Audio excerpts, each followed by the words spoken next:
Simba alifanikiwa kuifanya mechi ya tarehe 8 Machi, sawa, ikaahirishwa kufanyika kwenye ile siku ambayo ilipangwa, lakini Young Africans pia wamefanikiwa kuiahirisha mechi ambayo ilipangwa kufanyika tarehe 15. Mechi inachezwa tarehe 25.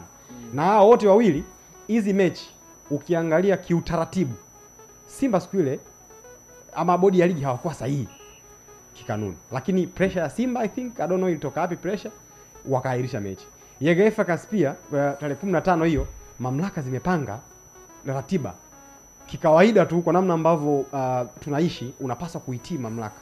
Young Africans wakawa wana madai yao na wakawa hawahitaji kucheza mechi, mamlaka imelazimika kusogeza mchezo paka hiyo tarehe. Kwa hiyo inakupa taswira ya kwamba timu zetu zina nguvu kubwa kuliko kanuni. Kitu cha pili ni ila Steve, sorry kabla hujaendelea. Siku ile bodi ya ligi walikuwa wako sahihi kanuni, isipokuwa kitaratibu ndo hawakuwa sahihi. Kwa sababu si kanuni ilisema wana uwezo wa kuahirisha mechi whatever. Ndio maana nimekwambia taratibu na kanuni. Wana uwezo wa kuahirisha mechi kukiwa kuna sababu ya msingi. Sasa hapo ndo tunarudi, hiyo ni kanuni, ila sasa taratibu ya kufuata ya kufanya mwongozo hiyo kanuni ndo hapo sasa bodi ya ligi ndio sahihi kama hawajafuata kanuni na taratibu kwa pamoja. Ndio maana nimekwambiaje Simba na Yanga ziko juu ya utaratibu na kanuni. Si hujasikia nimekwambia? Nimekusikia. Yes. Kwa hiyo sasa ndio hivyo. Ya either ni utaratibu either ni kanuni.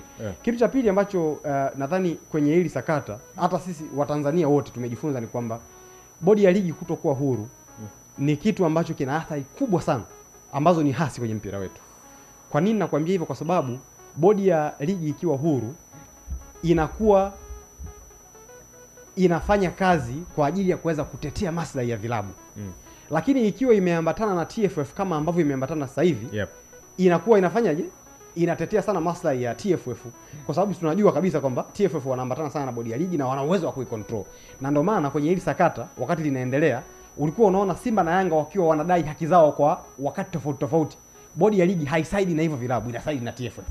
Sio kama unanielewa. Kwa hiyo hicho ni kitu cha pili ambacho kwa kiasi kubwa nadhani sisi kama nchi tunapaswa kukiangalia namna gani ambavyo tunaweza tukafanya.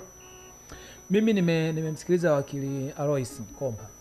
Moja kati ya kitu ambacho nimekichukua kutoka kwake, cha kwanza ni kuhusiana na, amezungumza kwamba bodi ya ligi wamekuwa ni kama mbuzi wa kafara, kwamba rais wa TFF ambaye Wallace Karia, ambaye yeye ndo baba ambaye tumempa jukumu la kuongoza mpira wetu, alipaswa kufanya haya maamuzi mapema sana kuliko ambavyo amekuja kufanya kwa sasa, kwa sababu nimeona kamsimamisha mtendaji mkuu wa bodi ya ligi Almas Kasongo, jambo ambalo alipaswa kufanya mapema sana.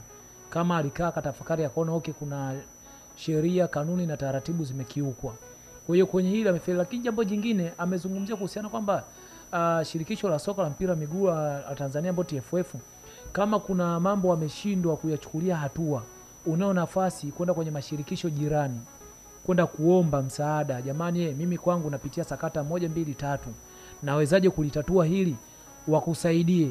Umeshindwa, ameenda mbali akasema FIFA pia wana hiyo room wamekupa wewe kufika kuomba msaada kwao. Bana, mimi na changamoto hii hapa naipitia kwenye shirikisho langu, naomba mnisaidie namna gani ya kutatua. Kwa hiyo cha kwanza ndio maana akasema hawa viongozi wa bodi ya ligi wapo pale kama mbuzi wa kafara, lakini changamoto kubwa imeanzia kwa kiongozi wa TFF ambaye rais Wallace Karia, ambaye alikuwa na hiyo nafasi. Karia akashindwa kufanya maamuzi kuanzia Machi 8 mpaka hapa tumekuja kufikia, ameamua sasa kuliingilia kati rais wa nchi. Wewe rais wa TFF umekuwepo, umeshindwa kufanya jambo lolote. Kwa hiyo kwenye hili tunapaswa kujiangalia, na hii yote inasababishwa ndio hicho alichokizungumza Steve, kuwa na bodi ya ligi ambayo ipo chini, ni mwamvuli, haifanyi maamuzi yake wakiwa wameamua. Lakini tukiwa tayari na bodi ya ligi ambayo inajitegemea, itakuwa jambo uzuri, kwa sababu wale viongozi wakiwa wanachaguliwa kutoka na hawa viongozi wa hivi vilabu, inakuwa ni njia rahisi sana kufanya maamuzi pasipo kuingiliwa wala kumwogopa mtu yeyote. Lakini kwa hapa ambako tumefikia, mimi nadhani ni sehemu nzuri, na hizi kelele ambazo zimepigwa kwenye muda wote wa miezi mitatu, tunaweza tukapata sasa bodi ya ligi ikiwa ni chombo huru ambacho kinajitegemea kikafanya maamuzi yake peke yake. Kwa hiyo unaona bado hawajachelewa TFF iamue kuiachia hii bodi ya ligi ijitegemee zaidi. Na ukiangalia katika yale matakwa manne ya Young Africans ambayo walikuwa waliainisha, na Almas Kasongo kama unakumbuka aliweka hadharani siku alivyofanya mkutano na waandishi wa habari walipokutana na Young Africans, mawili ni kama yametekelezwa. Upi ni msimamo wa Young Africans? Na mawili ni matatu. Kwangu mimi ni matatu. Ni matatu? Nitakwambia. Utaniambia baadaye. Kwangu mimi naona kama ni mawili. Upi msimamo sasa wa Young Africans baada ya haya mawili kufanyika? Tukiwa na maana kwamba mwenyekiti wa bodi ya ligi walitaka ajiuzulu, lakini vile vile Almas Kasongo ambaye tunaona kwamba na yeye amewekwa kando.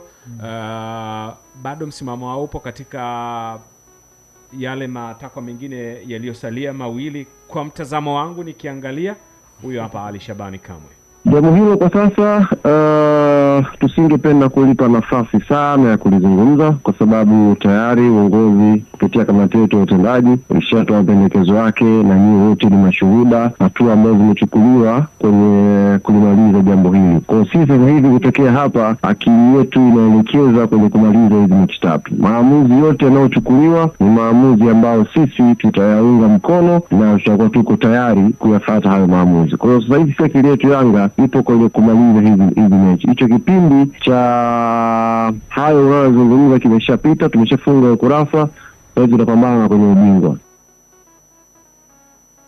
Bana, Young Africans unasikia majibu yao Yanga ni kama wameridhika sasa. Angalau unaweza kusema hivyo kwamba mioyo yao imetulia, na pengine yale mashaka mengine mimi mkule sina imani kama wameridhika. Ila ni kwa sababu maamuzi yamefanywa na kiongozi mkubwa wa nchi. Yes, watakuwa wameridhika, lakini ingetokea maamuzi, na sio maamuzi, sitaki utumie neno maamuzi, ushauri, busara iliyofanywa. Kwa hiyo wamechukua hiyo kwa sababu imefanywa na kiongozi wa nchi. Lakini ingekuwa imefanywa na TFF bado angedai, kwa sababu matakwa yao yalikuwa manne ambayo mimi nimeona mawili, sijui Njema ambaye ameona matatu. Kwa hiyo wangedai zaidi. Lakini kwa sababu imefanyika busara, ndio maana wameona, simuona amekwambia acha, umeona shughuli ishi hapo, tulishawasilisha kwenye kamati linafuatiliwa. Kwa hiyo yani ameshindwa kwenda mbali zaidi kwa sababu ya busara ambayo imetendwa. Kwa hiyo tusubiri tu mchezo uchezwe. Yani mimi namuelewa Njema akisema kwamba ni kama matatu yametimia, kwa sababu moja ya kitu walichokilalamikia pia ni ile kamati ya masaa 72, si ndio? Ambayo ile iko chini ya mwenyekiti wa bodi. Kwa kama mwenyekiti wa bodi ameshajiuzuru, automatically na ile kamati inakuwa haina nguvu. Na uhakika? Unajua mkule, kilichopo ni kwamba unajua tukisema kamati au tukisema bodi ni uongozi huo. Unanielewa? Kama hakuna uongozi, hakuna bodi wala hakuna kamati. Lakini ingeelezwa pale kwamba mwenyekiti wa bodi na kamati yake ya ligi. Ngoja kwanza nikueleze hiki kitu tunachotaka kukueleza. Sawa? Tayari wanampa mtu goli la 8. Sasa kamati ya usimamizi na uendeshaji wa ligi ni kamati ambayo inaundwa na kuvunjwa na mwenyekiti wa bodi ya ligi. Ndio ambaye ana mamlaka ya kuiunda, na yeye ndo anayeiunda. Na ndio ambaye ana mamlaka ya kuivunja pia. Unanielewa?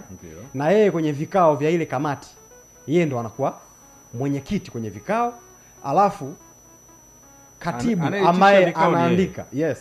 Anayeandika sasa marejeo ya mkutano wa ile kamati anakuwa ni nani? CEO wa bodi ya ligi. Unanielewa? Kwa hiyo automatically Almasi Kasongo kukaa pembeni, Steven Mguto kujiuzuru, kamati inakosa watu wawili muhimu kweli kweli. Unanielewa?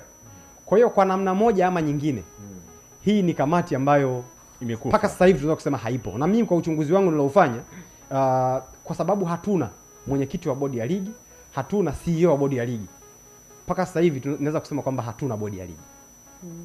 Na ni kwa nini? Kwa sababu viongozi wakubwa hawapo, na tukizungumzia bodi au kamati ni viongozi. Yaani hakuna kitu kingine zaidi ya uongozi.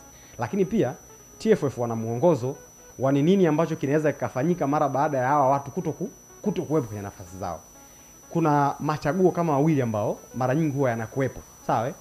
Chaguo la kwanza ni kuchagua watu ambao ni wa mpito wakae kwenye hizo nafasi. Kitu ambacho FIFA huwa hawapendi. FIFA hawapendi kuwa na kamati za mpito FIFA hawapendi kuwa na watu wa mpito kwenye maeneo ambayo ni ya maamuzi. Hawapendi kabisa hicho kitu. Okay. Lakini kitu cha pili ambayo ni option ambayo TFF wanaweza wakaitumia hapa, secretariat ya TFF inaweza ikachukua majukumu ambayo yalikuwa yanafanywa na bodi ya ligi kwenye kipindi ambacho kimebakia.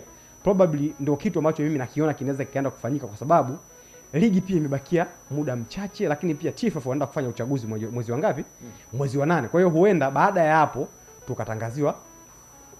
tukatangaziwa CEO wa bodi ya ligi, lakini pia mwenyekiti wa bodi ya ligi akawa amepatikana, kwa sababu Steven Mguto mpaka anajiuzuru alikuwa hana timu yoyote ambayo anaiongoza kama mwenyekiti wa timu. Kwa hiyo kwa namna moja ama nyingine mpaka sasa hivi naweza nikakuambia Mkule, kwa utafiti niliofanya hatuna bodi ya ligi wala hatuna kamati ya usimamizi na